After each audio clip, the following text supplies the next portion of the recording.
जय हिंद साथियों। आज के वीडियो में जो हमारा डिस्कशन है ना वो महादेवी वर्मा की रचनाओं पर होने वाला है। आपकी मोस्टली परीक्षा में इनकी रचनाएं पूछी जाती हैं। कारण है महादेवी वर्मा बेटा आधुनिक युग की मीरा हैं। प्रश्न पूछा गया है, हल्के में मत लेना, ठीक है। तो इनका पूरा जीवन परिचय भी मैं आपको बताऊंगा और साथ ही साथ कौन सी रचना सबसे ज्यादा बार पूछी गई है और उसके अलावा किस रचना के लिए इनको कौन सा पुरस्कार मिला है, ठीक है। वो सब आपको जानने को मिलेगा। तो बच्चों, मैं सबसे पहले आपको परिचय करा देता हूं। तो महादेवी वर्मा का जन्म होता है 26 मार्च 1907 को उत्तर प्रदेश के फर्रुखाबाद में, ठीक है। इनकी जो शुरुआती शिक्षा है वो इंदौर में एक मिशन स्कूल होता है, वहाँ से शुरू होती है। इसके बाद 1932 में इलाहाबाद विश्वविद्यालय से संस्कृत में ये एमए पास कर लेती हैं, पोस्ट ग्रेजुएट हो जाती हैं। जब ये पोस्ट ग्रेजुएट होती है, मतलब एमए की डिग्री संस्कृत में प्राप्त करती हैं, तब तक इनकी दो कविताएं निहारी और रश्मि ऑलरेडी प्रकाशित हो चुकी होती हैं, अर्थात इनके द्वारा लिखी जा चुकी होती हैं, ठीक है। इनकी एक कहानी आपने सुना होगा, गिल्लू, बहुत पॉपुलर है, काफी प्रसिद्ध रचना है इनकी। क्या नाम है बेटा? गिल्लू है, ठीक है। गिल्लू एक रचना है जिसमें गिलहरी के बच्चे वगैरह को इन्होंने पाला हुआ था, ठीक है। बहुत पूछी जाती है, गिल्लू भी रचना इन्हीं की है।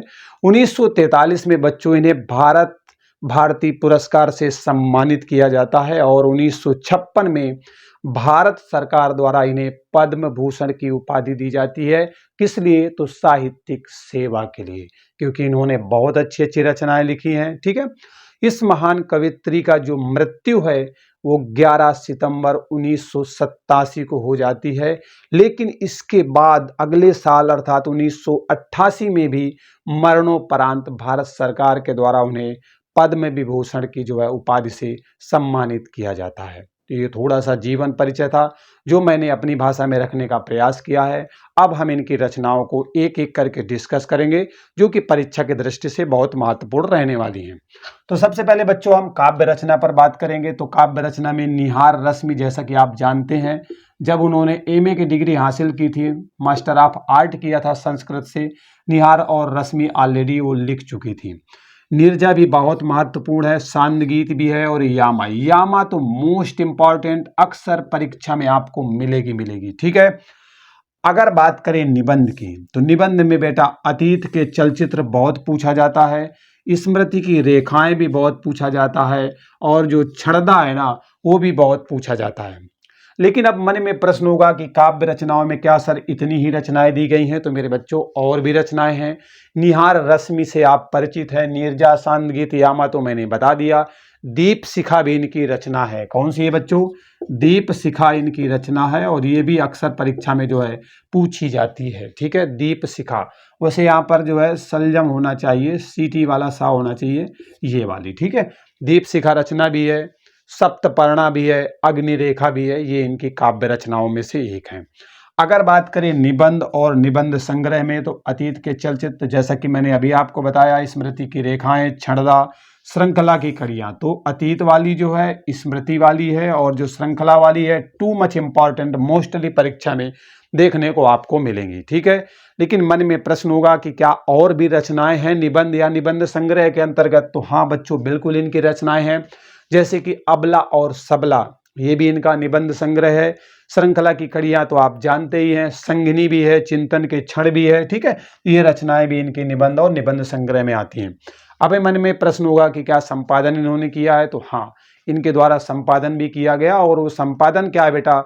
तो संपादन है चांद पत्रिका का, ठीक है। बहुत इंपॉर्टेंट है, पूछी जाती है। और इन रचनाओं में यामा बहुत महत्वपूर्ण है, नीरजा भी पूछी गई है, निहार भी पूछी जाती है, अतीत के चलचित्र, स्मृति की रेखाएं, श्रृंखला की कड़ियां, ये सब आपसे पूछी जाती हैं।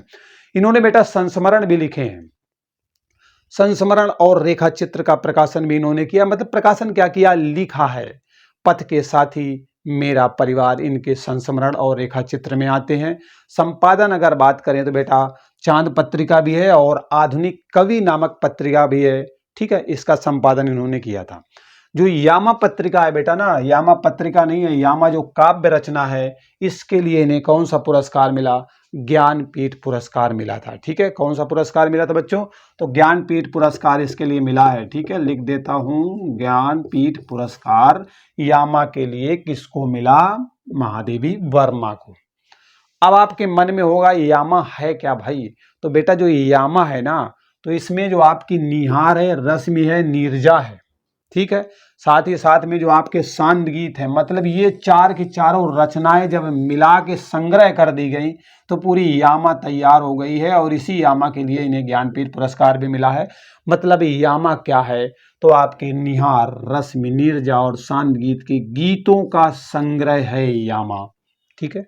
तो इस तरीके से जो है महादेवी वर्मा की जो प्रमुख रचनाएं हैं, जो आपकी परीक्षा की दृष्टि से बहुत ही महत्व रखती हैं, मैंने आपके सामने रख दिया।